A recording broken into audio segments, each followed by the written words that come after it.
Business এমন একটা জিনিস, এতে যদি আপনি সৎ না থাকেন তাহলে কখনোই কিন্তু উন্নতি করতে পারবেন না। যতই আপনি কষ্ট অথবা পরিশ্রম করান না কেন, আপনার যে টাকা আসবে সেটা কিন্তু কখনোই হালাল হবে না। তো আজকে আমাদের বাসায় দুপুরবেলা তেহারি রান্না হবে। তো যখনই আমি মুগ ডালটা ওয়াশ করার জন্য পানিতে দিয়েছি, জানি না আপনারা কতটুকু বিশ্বাস করবেন বা আমি আপনাদেরকে ফোনে বোঝাতে পারছি, এত এত হলুদ রঙের মতো পানি বের হচ্ছিল।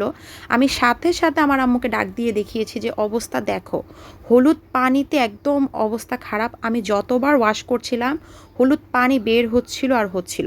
আমরা জানি যে এই সকল খাবারের সাথে একটু ফুড কালার অ্যাড করে ভালো দেখানোর জন্য, বাট এটা দেখেই বোঝা যাচ্ছিল যে এখানে অতিরিক্ত পরিমাণের ফুড কালার অ্যাড করা হয়েছে। যখন একদম ওয়াশ করা শেষ তখন মানে দেখে বোঝাই যাচ্ছিল না এটা কোনো মুগ ডাল, মানে একদম সাদা চালের মতো হয়ে গিয়েছে। আমার কথা হলো, আপনারা এগুলো কেন করেন বলেন তো? মানুষ আপনাদের কাছে ভরসা করে খাবারের জিনিস মানে কিনতে যায় বা কিনে, বাট সেটাকে আপনারা কালার দিয়ে সব কিছু দিয়ে অবস্থা খারাপ করে ফেলেন। এ সকল মানে কালার যে স্বাস্থ্যের জন্য কত খারাপ সেটা কি আপনারা জানেন? এগুলো থেকে যদি মানে অসুস্থ হয়ে যায় মানুষ, সেটা দায়ভার কে নিবে? জাস্ট একটু বিজনেসের জন্য আপনারা কেন এগুলো করেন?